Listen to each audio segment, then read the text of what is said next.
So I've got Jarrod Kimber and Steve Harmison alongside me. We're all very much in agreement that Sam Curran is a rarely talented young player, and that everyone goes through peaks and troughs in terms of form, and at the moment, or it seems to be just crawling out of one, but has had a little bit of a knock in confidence, which has been rare for him in his youthful career so far.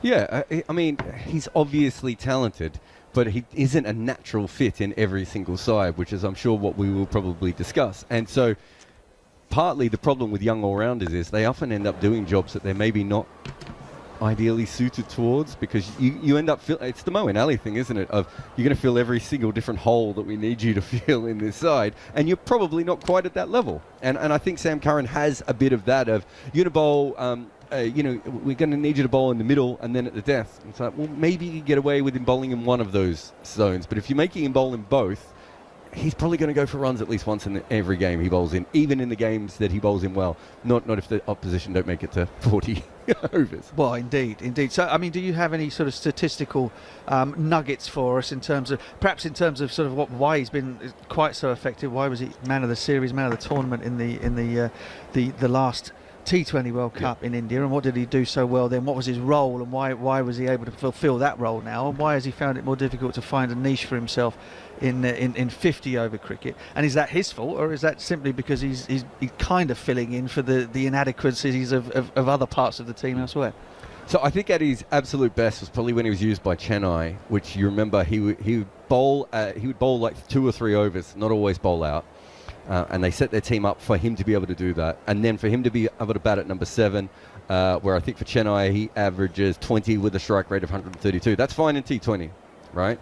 But in one-day cricket, it's a bit trickier to find that role. And also Chennai built the team around Moeen Ali and Ravi Jadeja and Sam Curran, knowing that they had 3 of them.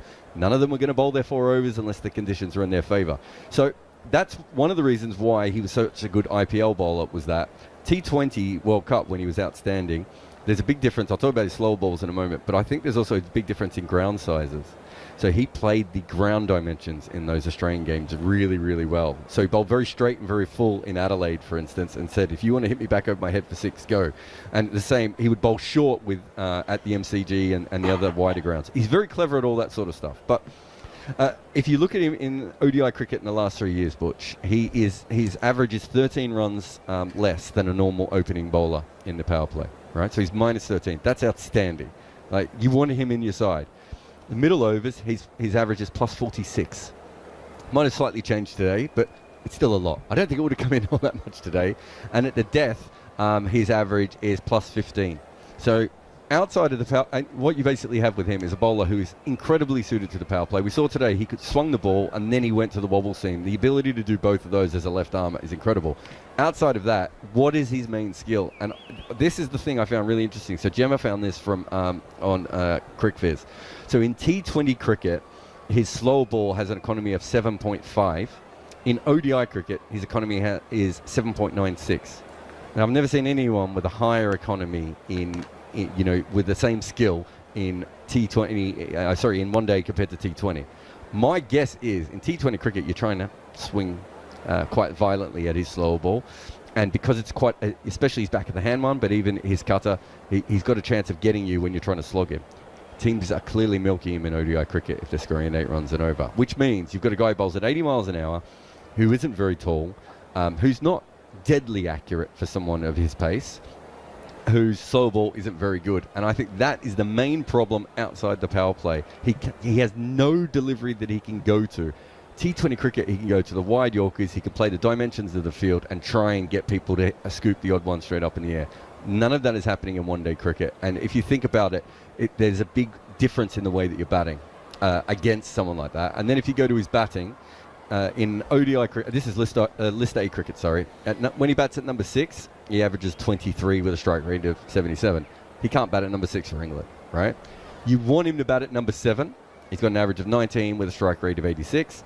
His actual best batting is at number 8, which is 26 with a strike rate of 110. The problem there is, if you've got a guy who you can't guarantee you 10 overs, you can't bowl him for at least 35 overs of the innings, and then you need him to be able to bowl his 10 overs up front, or for him to be able to bat at number 6 or number 7. He's just not good enough at the weaker skills to get them by. So it ends up, that's why I talked about Chennai at the start, because Chennai built the team around what he could do. You can't do that at international level.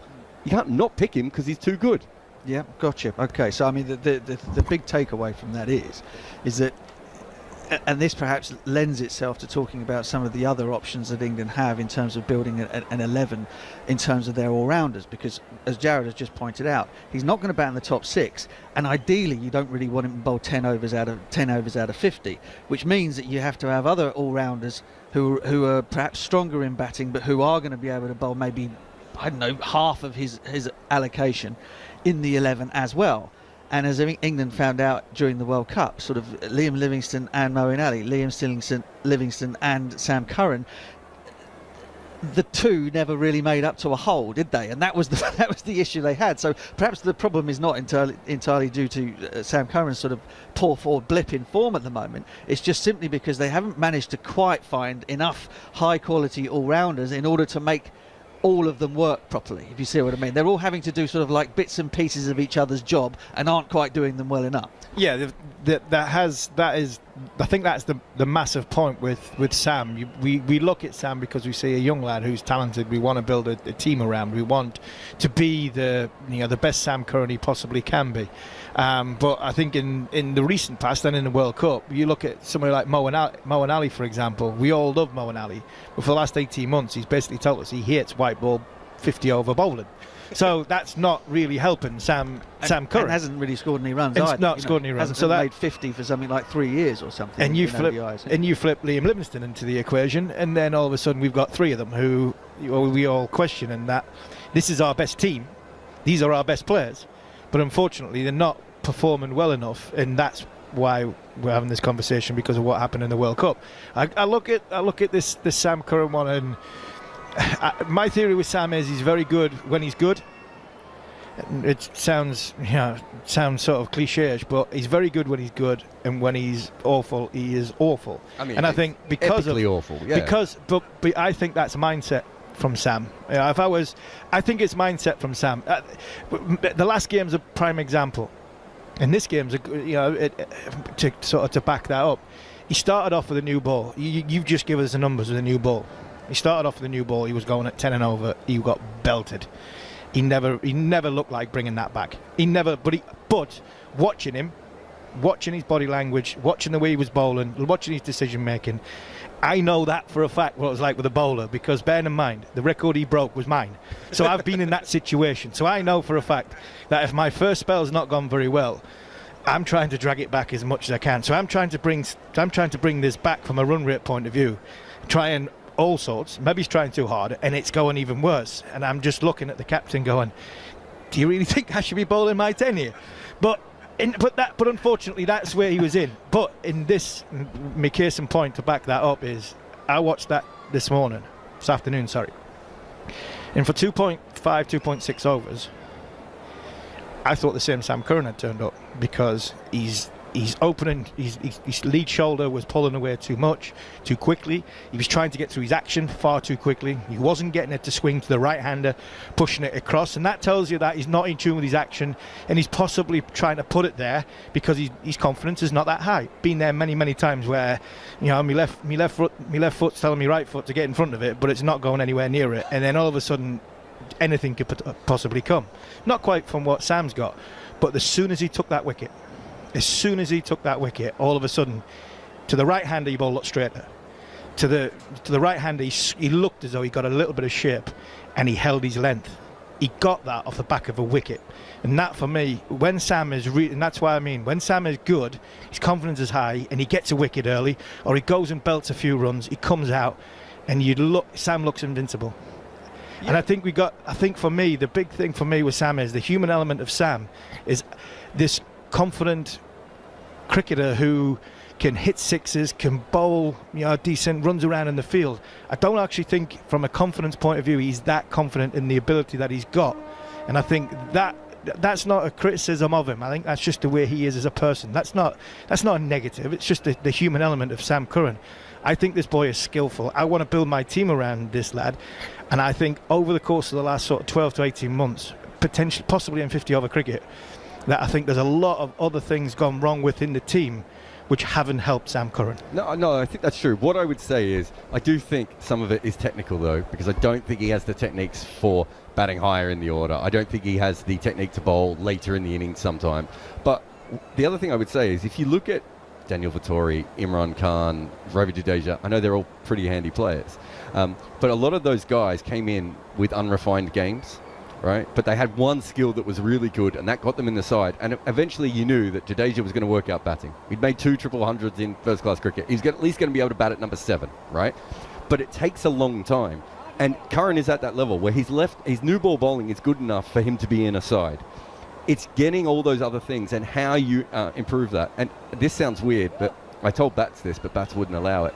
The best thing for Sam Curran was to go to another county that wasn't Surrey, where he had to bat at number 4 or number 5.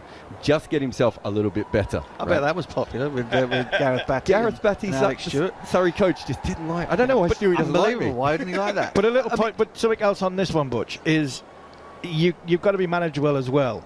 And I think our case in point, where we have sat here like 2 old men, and we were being, all the modern cricketers have been listening to us today shouting Butcher and Harmison, they're just old, criticising Will Jacks coming on. But you look at the way Sam Curran's numbers are. You look at the way Sam Curran was as a bowler in them first 5 overs. I think a captain, I would say a better captain, would have bowled Sam Curran through 7 or 8 overs. Sam Curran wouldn't have come off after 5.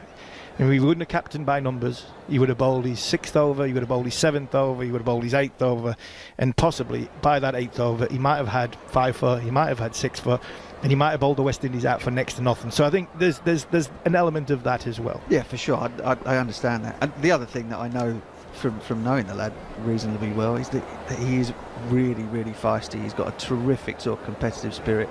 He's very, very tenacious.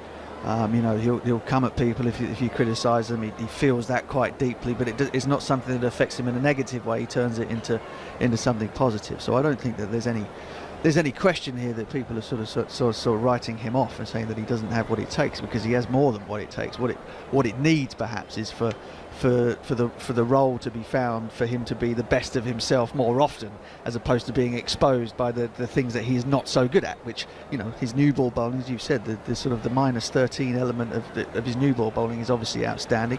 We know he can bowl at the death, but you don't want him to have him bowling a large chunk of overs in the middle, and you don't want to leave him with 4 at the end either. I mean, 2 would probably be about the limit, and that sometimes leaves you looking around for the rest of the 11, say, well, where are we going to make up the shortfall for this all-rounder that isn't quite the all-round package for us yet? Which is not to say that he won't be at some point. He's still a very young man. On AM, on DAB, via the talkSPORT app and on your smart speaker. talkSPORT.